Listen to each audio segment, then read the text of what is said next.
ನರ್ಸರಿಯಿಂದ ತಂದಂತಹ ತುಂಬ ಚಿಕ್ಕದಾದ ದಾಸವಾಳ ಗಿಡನ ಯಾವ ರೀತಿ ರಿಪೋರ್ಟ್ ಮಾಡ್ಕೋಬೇಕು, ನೆಟ್ ಪಾಟ್ನ ತೆಗಿಬೇಕಾ ಬೇಡವಾ, ಹಾಗೆಯೇ ಪಾಟಿಂಗ್ ಮಿಕ್ಸ್ನ ಯಾವ ರೀತಿ ತೊಗೋಬೇಕು, ದಾಸವಾಳ ಗಿಡನ ಮನೆಗೆ ತಂದ ನಂತರ ಅದನ್ನು ಯಾವ ರೀತಿ ಕೇರ್ ಮಾಡ್ಕೋಬೇಕಾಗತ್ತೆ, ಎಷ್ಟು ದಿನಗಳ ನಂತರ ನಾವು ರಿಪೋರ್ಟ್ ಮಾಡಬೇಕು ಅನ್ನೋದನ್ನೆಲ್ಲ ಇವತ್ತಿನ ವಿಡಿಯೋದಲ್ಲಿ ಡೀಟೇಲ್ಡಾಗಿ ತಿಳಿಸ್ಕೊಡ್ತಾ ಇದ್ದೀನಿ.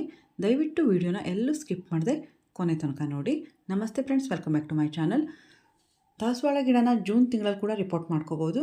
ಹಾಗೆಯೇ ಫೆಬ್ರವರಿ ಮತ್ತು ಮಾರ್ಚ್ 10 ತನಕ, ಅಂದರೆ ತುಂಬ ಜಾಸ್ತಿ ಹೀಟ್ ಇರಲ್ವಲ್ಲ, ಆ ಟೈಮ್ನಲ್ಲಿ ಕೂಡ ರಿಪೋರ್ಟ್ ಮಾಡ್ಕೋಬೋದು. ನಂತರ ತುಂಬ ಜಾಸ್ತಿ ಹೀಟ್ ಇರುತ್ತೆ ಕ್ಲೈಮೇಟಲ್ಲಿ, ಅದಕ್ಕೇ ರಿಪೋರ್ಟ್ ಮಾಡ್ಕೊಳ್ಳೋದಕ್ಕೆ ಹೋಗಬಾರ್ದು, ತುಂಬ ಸ್ಟ್ರೆಸ್ ಆಗಿಬಿಡುತ್ತೆ ಗಿಡಗಳಿಗೆಲ್ಲ.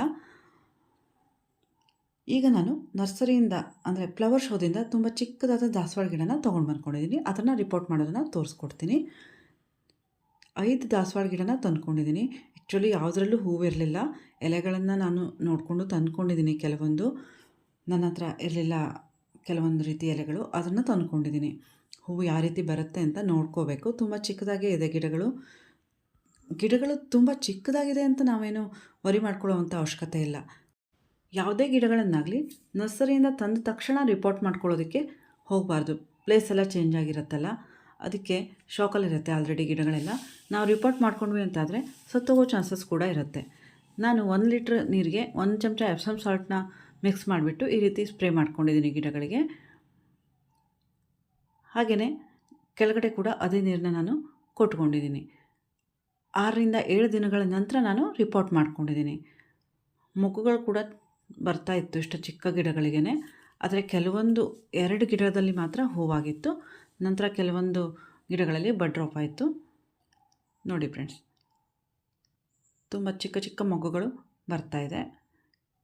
ನಾನು ಇದನ್ನು ನೆರಳಲ್ಲೇ ಇಟ್ಕೊಂಡಿದ್ದೀನಿ. 1 ವಾರದ ನಂತರ ರಿಪೋರ್ಟ್ ಮಾಡ್ಕೋತಾ ಇದ್ದೀನಿ. ನೆಟ್ ಪಾಟ್ ಕೂಡ ಇದೆ, ತುಂಬ ಚಿಕ್ಕ ನೆಟ್ ಪಾಟಲ್ಲಿ ಇದನ್ನು ಕಟಿಂಗ್ ಹಾಕಿಬಿಟ್ಟು ಗ್ರೋ ಮಾಡಿದ್ದಾರೆ. ಇವರು ಬೆಳೆಸಿರುವಂಥ ಕವರ್ ಕೂಡ ತುಂಬ ಚಿಕ್ಕದಾಗಿರೋದ್ರಿಂದ ನಾವು ಇದಕ್ಕೆ ಘನ ಗೊಬ್ಬರನ ಕೊಟ್ಟರು ಅಷ್ಟೇ ತುಂಬ ಜಾಸ್ತಿ ದಿನ ಇದೇ ಕವರ್ನಲ್ಲಿ ಇಡೋದಕ್ಕಾಗಲ್ಲ. ಅದಕ್ಕೆ ನಾನು ಚಿಕ್ಕ ಗಿಡನೇ ರಿಪೋರ್ಟ್ ಮಾಡ್ಕೊಳ್ತಾ ಇದ್ದೀನಿ. ಸ್ವಲ್ಪ ದೊಡ್ಡ ಕವರ್ ಆಗಿದ್ದಿದ್ರೆ ನಾವು ಘನ ಗೊಬ್ಬರನ ಕೊಟ್ಬಿಟ್ಟು 1 ಮಂತ್ ನಂತರ ಹೀಗೆ ರಿಪೋರ್ಟ್ ಮಾಡ್ಕೋಬೋದಿತ್ತು. ಆದರೆ ಚಿಕ್ಕ ಕವರ್ ಆಗಿರೋದ್ರಿಂದ ರಿಪೋರ್ಟ್ ಮಾಡ್ಕೊಳ್ತಾ ಇದ್ದೀನಿ. 50% ಗಾರ್ಡನ್ ಸಾಯಿಲ್ನ ತೊಗೊಂಡಿದ್ದೀನಿ, 10% ಬೇವಿನ ಹಿಂಡಿನ ತೊಗೊಂಡಿದ್ದೀನಿ. ಹಾಗೆಯೇ ಸ್ವಲ್ಪ ಭತ್ತದ ಹೊಟ್ಟನ್ನು ಸೇರಿಸ್ಕೊಂಡಿದ್ದೀನಿ. 10% ಆಗೋಷ್ಟು ಭತ್ತದ ಹೊಟ್ಟನ್ನು ಸೇರಿಸ್ಕೊಂಡಿದ್ದೀನಿ. 30% ಕೌಡಂಗ್ ಕಾಂಪೋಸ್ಟ್ನ ಸೇರಿಸ್ಕೊಂಡಿದ್ದೀನಿ. 10% ಮರಳನ್ನು ಬೇಕಾದರೆ ಸೇರಿಸ್ಕೊಳ್ಳಿ. ನನ್ನ ಗಾರ್ಡನ್ ಸಾಯಿಲಿಗೆ ಮರಳಿನ ಅವಶ್ಯಕತೆ ಅಷ್ಟೊಂದಿರಲ್ಲ, ತುಂಬ ಚೆನ್ನಾಗಿ ನೀರು ಡ್ರೈನೇಜ್ ಹೋಲ್ ಮೂಲಕ ಪಾಸ್ ಆಗುತ್ತೆ. ಮಣ್ಣು ಒಂಟೆಂಟಾಗಿರುವಂಥ ಮಣ್ಣಾದರೆ ಸ್ವಲ್ಪ ಮರಳನ್ನು ಸೇರಿಸ್ಕೊಂಡ್ರೆ ಚೆನ್ನಾಗಿರುತ್ತೆ. ಇಲ್ಲ ಅಂತಂದರೆ ಮರಳಿನ ಅವಶ್ಯಕತೆ ಏನು ಅಷ್ಟೊಂದಿರಲ್ಲ. ದಾಸವಾಳ ಗಿಡ ತುಂಬ ಚಿಕ್ಕದಾಗಿರೋದ್ರಿಂದ 8 ಇಂಚ್ ಪಾಟ್ನ ನಾನು ತೊಗೊಂಡಿದ್ದೀನಿ. 6 ಇಂಚ್ ಪಾಟ್ ಕೂಡ ತೊಗೊಳ್ಬೋದು, ತುಂಬ ಚಿಕ್ಕದಿತ್ತು ಗಿಡ. ತುಂಬ ದೊಡ್ಡ ಪಾಟ್ನ ತೊಗೊಂಡ್ರೆ ಬೇರುಗಳ ಕಡೆ ಗಿಡಗಳು ಗಮನ ಕೊಟ್ಟುಬಿಡುತ್ತೆ. ಇದರಿಂದಾಗಿ ಹೂಗಳು ಸ್ವಲ್ಪ ಲೇಟ್ ಆಗುತ್ತೆ ಬರೋದಕ್ಕೆ. ಅದಕ್ಕೆ ಚಿಕ್ಕ ಗಿಡಕ್ಕೆ ನಾವು ಚಿಕ್ಕ ಪಾಟ್ನಲ್ಲಿ ಹಾಕ್ಕೊಂಡ್ರೆ ಹೂನ ಬೇಗ ಪಡ್ಕೊಳ್ಬೋದು. ಹಾಗೆ ನೀರನ್ನು ಕೂಡ ಅಷ್ಟೊಂದು ಮೇಂಟೈನ್ ಮಾಡೋದು ಬೇಕಾಗಲ್ಲ, ನೀರು ಹಾಕೋದ್ರಿಂದ ಕೂಡ. ಈ ಬೇಸಿಗೆನಲ್ಲಿ ಏನಾಗಲ್ಲ, ಮಳೆಗಾಲ ಟೈಮ್ನಲ್ಲಾದರೆ ಕೊಳ್ತೋಗ್ಬಿಡುತ್ತೆ ಗಿಡಗಳಿಗೆ ಜಾಸ್ತಿ ನೀರು ಹಾಕ್ಬಿಟ್ವಿ ಅಂತಾದರೆ. ನೋಡಿ, ಈ ರೀತಿ ನಾನು ಗಿಡನ ಬಿಡಿಸ್ಕೊಳ್ತಾ ಇದ್ದೀನಿ. ಕವರ್ನೇ ಪೂರ್ಣ ಪ್ರಮಾಣದಲ್ಲಿ ಬಿಡಿಸ್ಕೋಬೇಕು. ತುಂಬ ಚಿಕ್ಕದಾಗಿರುವಂಥ ಗಿಡ, ಬೇರು ಬೆಳೆದಿರುತ್ತೆ.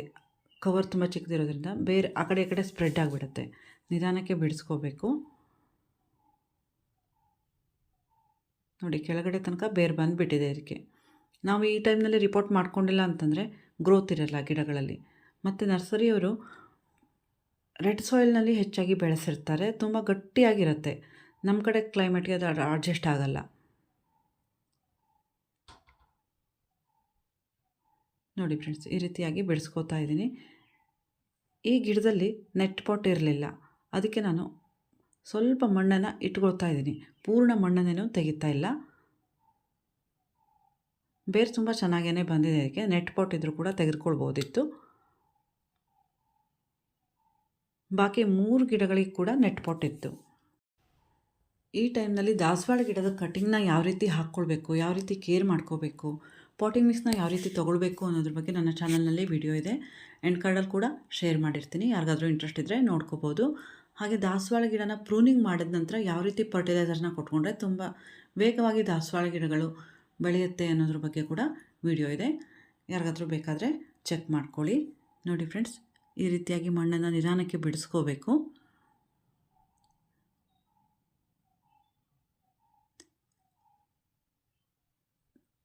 ನೋಡಿ, ನೆಟ್ ಪಾಟ್ ಥ್ರೂ ಬೇರುಗಳೆಲ್ಲ ಯಾವ ರೀತಿ ಹೊರಗೆ ಬಂದಿದೆ ಅಂತ. ಈ ದಾಸವಾಳ ಗಿಡದಿಂದ ನಾವು ನೆಟ್ ಪಾಟ್ನ ತೆಗೆದುಕೊಳ್ಳಲೇಬೇಕಾಗತ್ತೆ. ಮತ್ತು ತೆಗೆದುಕೊಂಡ್ರೂ ಕೂಡ ಬೇರುಗಳಿಗೆಲ್ಲ ಅಷ್ಟೊಂದೇನು ಹಾನಿಯಾಗಲ್ಲ. ನೋಡಿ, ಈ ರೀತಿ ಬೇರು ತುಂಬ ದಪ್ಪದಾಗೆ ಬೆಳೆದಿದೆ.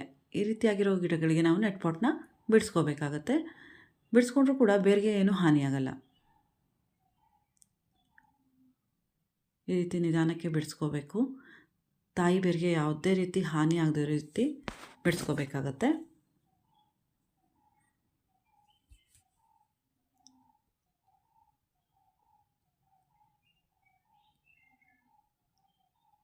ದಾಸವಾಳ ಗಿಡಗಳಿಗೆ ಬಿಸಿಲು ಕೂಡ ತುಂಬಾ ಇಂಪಾರ್ಟೆಂಟು. ನಾವು ಯಾವುದೇ ರೀತಿ ಫರ್ಟಿಲೈಸರ್ಗಳನ್ನು ಕೊಟ್ಟರೂ ಕೂಡ ಬಿಸಿಲಿಲ್ಲ ಅಂತಂದರೆ ದಾಸವಾಳ ಗಿಡಗಳಲ್ಲಿ ಹೂ ಬರಲ್ಲ. ಗಿಡ ಮಾತ್ರ ಎತ್ತರಕ್ಕೆ ಬೆಳೀತಾ ಹೋಗಿಬಿಡತ್ತೆ. ಅದಕ್ಕೆ ಆದಷ್ಟು 5ರಿಂದ 6 ತಾಸಾದರೂ ಅಟ್ಲೀಸ್ಟ್ ಬಿಸಿಲು ಬರೋ ಕಡೆ ದಾಸವಾಳ ಗಿಡನ ನೆಟ್ಕೊಳ್ಳಿ, ಅಥವಾ ಪಾಟ್ಗಳಿದ್ದರೆ ಅಲ್ಲಿ ಶಿಫ್ಟ್ ಮಾಡ್ಕೊಳ್ಳಿ. ಆಗ ಈ ಬೇಸಿಗೆನಲ್ಲಿ ತುಂಬಾ ಹೂಗಳನ್ನು ದಾಸವಾಳ ಗಿಡಗಳಲ್ಲಿ ನಾವು ಪಡ್ಕೋಬೋದು. ನೋಡಿ, ಈ ರೀತಿಯಾಗಿ ನೆಟ್ ಪಾಟ್ನ ನಾನು ಬಿಡಿಸ್ಕೊಂಡಿದ್ದೀನಿ. ಇಷ್ಟು ಬಲಿಷ್ಠವಾಗಿರುವಂಥ ಬೇರುಗಳಿದ್ದಾಗ ಮಾತ್ರ ನಾವು ನೆಟ್ ಪಾಟ್ನ ಬಿಡಿಸ್ಕೋಬೇಕಾಗತ್ತೆ. ತುಂಬ ಚಿಕ್ಕ ಬೇರುಗಳೇನಾದರೂ ಇದ್ದರೆ ಆ ರೀತಿಯಾಗಿರುವಂಥ ಗಿಡಗಳ ನೆಟ್ ಪಾಟ್ನ ನಾವು ಯಾವುದೇ ಕಾರಣಕ್ಕೂ ಬಿಡಿಸ್ಕೊಳ್ಳೋದಕ್ಕೆ ಹೋಗಬಾರ್ದು. ಬೇರುಗಳಿಗೆ ತುಂಬಾ ಹಾನಿಯಾಗಿಬಿಡುತ್ತೆ. ಅಂದರೆ ತುಂಬ ಎಳೆತಾಗಿರುತ್ತಲ್ಲ ಬೇರುಗಳೆಲ್ಲ, ತುಂಬ ಚಿಕ್ಕದಾಗಿರುತ್ತೆ. ನೋಡಿ ಫ್ರೆಂಡ್ಸ್, ನಾನು ಈ ದಾಸವಾಳ ಗಿಡದ ನೆಟ್ ಪಾಟ್ನ ತೆಗೆದುಕೊಂಡಿಲ್ಲ. ಬೇರು ಕೂಡ ತುಂಬ ಚಿಕ್ಕದಾಗಿತ್ತು. ಕವರ್ ಸ್ವಲ್ಪ ದೊಡ್ಡದಿತ್ತು, ಆದರೂ ಕೂಡ ಬೇರು ದೊಡ್ಡದಾಗಿರಲಿಲ್ಲ. ಈಗ 1.5-2 ವರ್ಷಕ್ಕೆ ನಾವು ಮತ್ತೆ ರಿಪೋರ್ಟ್ ಮಾಡ್ಕೋಬೇಕಾಗತ್ತಲ್ಲ, ಆ ಟೈಮ್ನಲ್ಲಿ ನಾವು ನೆಟ್ ಪಾಟ್ನ ತೆಗೆದುಕೊಳ್ಬೋದು. ಈ ನೆಟ್ ಪಾಟ್ ಇರುತ್ತಲ್ಲ, ಇದನ್ನು ಸ್ವಲ್ಪ ಸ್ವಲ್ಪ ಕಟ್ ಮಾಡಿಬಿಟ್ಟು ಇಟ್ಕೊಂಡ್ರೆ ಸಾಕಾಗತ್ತೆ. ಬೇರುಗಳೆಲ್ಲ ಆ ಕಡೆ ಈ ಕಡೆ ಸ್ಪ್ರೆಡ್ಡಾಗಿ ಚೆನ್ನಾಗಿ ಗ್ರೋ ಆಗುತ್ತೆ. ನೋಡಿ, ಅಷ್ಟೊಂದು ಬೇರುಗಳ ಬೆಳವಣಿಗೆ ಆಗಿಲ್ಲ ಈ ಗಿಡದಲ್ಲಿ. ಇಂಥ ಗಿಡದ ನೆಟ್ ಪಾಟ್ನ ನಾವು ಯಾವುದೇ ಕಾರಣಕ್ಕೂ ರಿಮೂವ್ ಮಾಡೋದಕ್ಕೆ ಹೋಗಬಾರ್ದು. ಬೇರಿಗೆ ತುಂಬಾ ಹಾನಿ ಆಗಿಬಿಡುತ್ತೆ. ಗಿಡಗಳು ಸಾಯೋ ಚಾನ್ಸಸ್ ಕೂಡ ತುಂಬಾ ಇರುತ್ತೆ. ಈ ಎಳೆ ಬೇರುಗಳನ್ನೆಲ್ಲ ನಾವು ನೆಟ್ ಪಾಟ್ನ ತೆಗಿಬೇಕಾದ್ರೆ ಆ ಕಡೆ ಈ ಕಡೆ ಮಾಡಿಬಿಟ್ರೆ ಕಟ್ಟಾಗಿಬಿಡುತ್ತೆ. ಅದಕ್ಕೆ ಈ ನೆಟ್ ಪಾಟ್ನ ಸ್ವಲ್ಪ ಈ ರೀತಿ ಕಟ್ ಮಾಡಿಕೊಂಡ್ರೆ ಸಾಕಾಗುತ್ತೆ. ಗಿಡಗಳು ಚೆನ್ನಾಗೇ ಗ್ರೋತ್ ಆಗುತ್ತೆ. ನೀವು ಕೂಡ ಇದೇ ರೀತಿ ರಿಪೋರ್ಟ್ನ ಮಾಡ್ಕೊಳ್ಳಿ. ತುಂಬ ಬೇರುಗಳೇನಾದರೂ ತುಂಬ ಎಳೆತಾಗಿದ್ದರೆ. ನೆಕ್ಸ್ಟ್ ನಾವು ರಿಪೋರ್ಟ್ ಮಾಡ್ತೀವಲ್ಲ, ಆ ಟೈಮ್ನಲ್ಲಿ ನೆಟ್ ಪಾಟ್ನ ತೆಗೆದುಕೋಬಹುದು. ಕೆಳಗಡೆ ಇರುವಂಥ ಮಣ್ಣನ್ನು ಸ್ವಲ್ಪ ಬಿಡಿಸ್ಕೋಬೇಕಾಗುತ್ತೆ. ಮೇಲ್ಗಡೆ ಕೆಳಗಡೆ ಇರುತ್ತಲ್ಲ ಮಣ್ಣು, ಅದನ್ನು ಬಿಡಿಸ್ಕೊಂಡ್ರೆ ಬೇರುಗಳು ನಾವು ಈಗ ನೆಡ್ತೀವಲ್ಲ ಪಾಟಿಂಗ್ ಮಿಕ್ಸ್ ಹಾಕಿ, ಆಗ ತುಂಬ ಚೆನ್ನಾಗಿ ಸ್ಪ್ರೆಡ್ ಆಗೋದಕ್ಕೆ ಸಹಾಯ ಆಗುತ್ತೆ. ನರ್ಸರಿಯವ್ರ ಮಣ್ಣು ಸ್ವಲ್ಪ ಗಟ್ಟಿಯಾಗಿರುತ್ತಲ್ಲ, ಅದಕ್ಕೆ ನಾವು ಆ ರೀತಿಯಾಗಿ ಮಾಡ್ಕೋಬೇಕು. ನೋಡಿ, ಈ ಗಿಡದ ನೆಟ್ ಪಾಟ್ ಕೂಡ ನಾನು ತೆಗೆದುಕೊಳ್ತಾ ಇದ್ದೀನಿ. ಬೇರುಗಳು ತುಂಬ ಬಲಿಷ್ಠವಾಗಿಯೇ ಬೆಳವಣಿಗೆ ಹೊಂದಿದೆ. ತಾಯಿ ಬೇರು ತುಂಬ ಚೆನ್ನಾಗಿ ಬೆಳವಣಿಗೆ ಹೊಂದಿದೆ. ಅದಕ್ಕೆ ನಾನು ನೆಟ್ ಪಾಟ್ನ ರಿಮೂವ್ ಮಾಡ್ಕೋತೀನಿ. ಹೀಗಿರುವಂಥ ಗಿಡಗಳನ್ನು ನಾವು ನೆಟ್ ಪಾಟ್ನ ರಿಮೂವ್ ಮಾಡ್ಕೋಬಹುದು.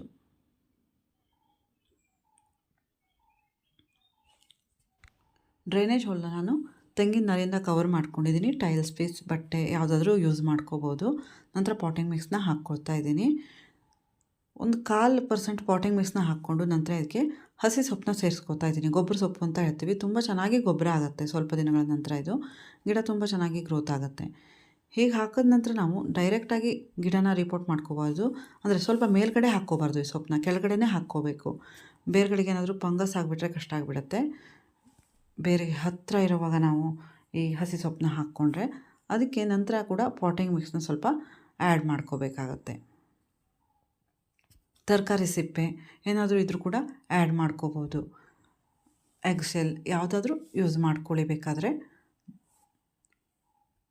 ಈ ರೀತಿ ಹಸಿ ಸೊಪ್ಪನ್ನ ಕವರ್ ಮಾಡ್ಕೊಂಡ ನಂತರ ನಾನು ದಾಸವಾಳ ಗಿಡನ ರಿಪೋರ್ಟ್ ಹಾಕಿ ಮತ್ತೆ ಪಾಟಿಂಗ್ ಮಿಕ್ಸ್ನ ಹಾಕ್ಕೊಂಡು ಕವರ್ ಮಾಡ್ಕೊಳ್ತೀನಿ. ನಿಧಾನಕ್ಕೆ ನೆಟ್ಕೋಬೇಕಾಗತ್ತೆ. ಸ್ವಲ್ಪ ಪ್ರೆಸ್ ಮಾಡ್ಕೊಳ್ಬೇಕು. ಯಾವುದೇ ರೀತಿ ಏರ್ ಹೋಲ್ಸ್ ಎಲ್ಲ ಇರೋದೇ ರೀತಿ ನೋಡ್ಕೋಬೇಕಾಗತ್ತೆ. ಎಲ್ಲ ಗಿಡಗಳನ್ನು ಕೂಡ ನಾನು ಇದೇ ರೀತಿ ರಿಪೋರ್ಟ್ ಮಾಡ್ಕೊಂಡಿದ್ದೀನಿ. ತುಂಬ ಚೆನ್ನಾಗಿರುವಂಥ ಪಾಟಿಂಗ್ ಮಿಕ್ಸ್ನ ನಾವು ತೊಗೊಂಡ್ರೆ 1 ತಿಂಗಳಿಂದ 1.5 ತಿಂಗಳ ತನಕ ಯಾವುದೇ ರೀತಿ ಫರ್ಟಿಲೈಸರ್ನ ಘನಗೊಬ್ಬರಗಳನ್ನಂತೂ ಕೊಡುವಂಥ ಅವಶ್ಯಕತೆನೇ ಇರಲ್ಲ. 20 ಡೇಸ್ ನಂತರ ನಾವು ಲಿಕ್ವಿಡ್ ಫರ್ಟಿಲೈಸರ್ನ ಕೊಟ್ಕೊಳ್ಬೋದು. ಗಿಡಗಳ ಗ್ರೋತ್ ಆಗ ತುಂಬ ಚೆನ್ನಾಗಿರುತ್ತೆ. ಹೀಗೆ ಬೇಸಿಗೆನಲ್ಲಿ ನಾವು ಈ ರೀತಿ ಗಿಡಗಳನ್ನೆಲ್ಲ ರಿಪೋರ್ಟ್ ಮಾಡಿಕೊಂಡಾಗ ಅಟ್ಲೀಸ್ಟ್ 6ರಿಂದ 7 ದಿನಗಳ ಕಾಲ ನೆರಳಲ್ಲೇ ಇಟ್ಕೋಬೇಕಾಗತ್ತೆ. ಅಂದರೆ ಬ್ರೈಟ್ ಸನ್ಲೈಟ್ ಇರಬೇಕು, ಆ ಕಡೆ ಇಟ್ಕೊಂಡ್ರೆ ಸಾಕಾಗತ್ತೆ. ನಂತರ ಸ್ವಲ್ಪ ಬಿಸಿಲು ಬರೋ ಜಾಗದಲ್ಲಿ ಇಟ್ಕೊಂಡು, ತುಂಬ ಜಾಸ್ತಿ ಬಿಸಿಲು ಬರುವಂಥ ಜಾಗದಲ್ಲಿ ಒಂದು 15 ದಿವಸದ ನಂತರ ನಾವು ಇಟ್ಕೋಬೇಕಾಗತ್ತೆ. ಒಂದೇ ಸಲ ನಾವು ಬಿಸಿಲಿಗೆ ಇಟ್ಬಿಟ್ವಿ ಅಂತಂದರೆ ಗಿಡಗಳು ಸತ್ತೋಗ್ಬಿಡತ್ತೆ, ತುಂಬಾ ಜಾಸ್ತಿ ಬಿಸಿಲಿರುತ್ತಲ್ಲ. ಅದಕ್ಕೆ ಅರ್ಧ ಪಾಟಿಂಗ್ ಮಿಕ್ಸ್ನ ನಾವು ಹಾಕ್ಕೊಂಡು, ಅಂದರೆ ಅರ್ಧ ಪಾಟಲ್ಲಿ ಪಾಟಿಂಗ್ ಮಿಕ್ಸ್ನ ಹಾಕ್ಕೊಂಡು ನಂತರ ಗಿಡನ ಇಟ್ಟು ಈ ರೀತಿ ಕವರ್ ಮಾಡ್ಕೊಳ್ಬೇಕಾಗತ್ತೆ. ಚೆನ್ನಾಗಿ ಪ್ರೆಸ್ ಮಾಡ್ಕೊಳ್ಬೇಕು, ಯಾವುದೇ ರೀತಿ ಏರ್ ಹೋಲ್ಸ್ ಎಲ್ಲ ಇರಬಾರ್ದು. ಹೀಗೆ ನೆರಳಲ್ಲಿ ಗಿಡಗಳನ್ನು ಇಟ್ಕೊಂಡಾಗ ನಾವು 2 ದಿನಕ್ಕೊಮ್ಮೆ ನೀರು ಹಾಕ್ಕೊಂಡ್ರೆ ಸಾಕಾಗತ್ತೆ. ಪಾಟಿಂಗ್ ಮಿಕ್ಸ್ನ ಯಾವಾಗಲೂ ಪಾಟಲ್ಲಿ 3/4 ಅಷ್ಟು ಇದ್ದರೆ ಸಾಕಾಗತ್ತೆ. ತುಂಬ ಜಾಸ್ತಿ ಹಾಕ್ಕೊಂಡ್ರೆ ನಂತರ ನಾವು ಗೊಬ್ಬರನ ಆ್ಯಡ್ ಮಾಡ್ಕೊಳ್ಳೋದಕ್ಕೆ ಆಗೋಲ್ಲ. ನಾನು ಈ ಗಿಡಗಳಿಗೆ ಎಪ್ಸಮ್ ಸಾಲ್ಟ್ ನೀರನ್ನ ಹಾಕ್ಕೊಂಡಿದ್ದೀನಿ. 5 ಲೀಟ್ರ್ ನೀರಿಗೆ 5 ಚಮಚ ಎಪ್ಸಮ್ ಸಾಲ್ಟ್ನ ಹಾಕ್ಕೊಂಡು ನಂತರ ಈ ಗಿಡಗಳಿಗೆಲ್ಲ ಅದೇ ನೀರನ್ನ ಹಾಕ್ಕೊಂಡಿದ್ದೀನಿ. ಎಲೆಗಳ ಮೇಲೆ ಕೂಡ ಅದೇ ರೀತಿ ನೀರನ್ನ ಹಾಕ್ಕೊಂಡಿದ್ದೀನಿ. ಡ್ರೈನೇಜ್ ಹೋಲ್ ಮೂಲಕ ನೀರು ಹೋಗೋ ತನಕ ನೀರನ್ನ ಹಾಕ್ಕೊಂಡು ನೆರಳಲ್ಲಿ ಇಟ್ಕೊಂಡಿದ್ದೀನಿ. 4 ದಿವಸದ ನಂತರ 2 ತಾಸು ಬಿಸಿಲು ಬರೋ ಜಾಗದಲ್ಲಿ, 1 ವಾರದ ನಂತರ 5 ತಾಸು ಬಿಸಿಲು ಬರೋ ಜಾಗದಲ್ಲಿ, ಹೀಗೇ ಬಿಸಿಲನ್ನು ಜಾಸ್ತಿ ಮಾಡ್ತಾ ಹೋಗಿ ಗಿಡಗಳನ್ನು ನಾವು ರಕ್ಷಿಸ್ಕೋಬೇಕಾಗತ್ತೆ. ಒಂದೇ ಸಲ ಬಿಸಿಲಲ್ಲಿ ಇಡೋದಕ್ಕೆ ಹೋಗಬಾರ್ದು. ಹೀಗೆ ಮಾಡಿ ನಾವು ದಾಸವಾಳ ಗಿಡನ ಯಾವ ಟೈಮ್ನಲ್ಲಾದರೂ ಕೂಡ ರಿಪೋರ್ಟ್ ಮಾಡಿಕೊಂಡು ತುಂಬ ಚಿಕ್ಕ ದಾಸವಾಳ ಗಿಡನ ಕೂಡ ಸೇವ್ ಮಾಡ್ಕೋಬೋದು. ಈ ವಿಡಿಯೋ ನಿಮಗೆಲ್ಲ ಇಷ್ಟ ಆಯಿತು ಅಂತ ಅನ್ಕೋತೀನಿ. ಇಷ್ಟ ಆದರೆ ದಯವಿಟ್ಟು ಒಂದು ಲೈಕ್ ಮಾಡಿ, ಇನ್ಫಾರ್ಮೇಟಿವ್ ಅನಿಸಿದ್ರೆ ಶೇರ್ ಮಾಡಿ, ಏನಾದರೂ ಡೌಟ್ಸ್ ಇದ್ದರೆ ಕಮೆಂಟ್ ಮಾಡಿ, ಚಾನಲ್ನ ಸಬ್ಸ್ಕ್ರೈಬ್ ಮಾಡ್ಕೊಳ್ಳಿ. Thank you for watching.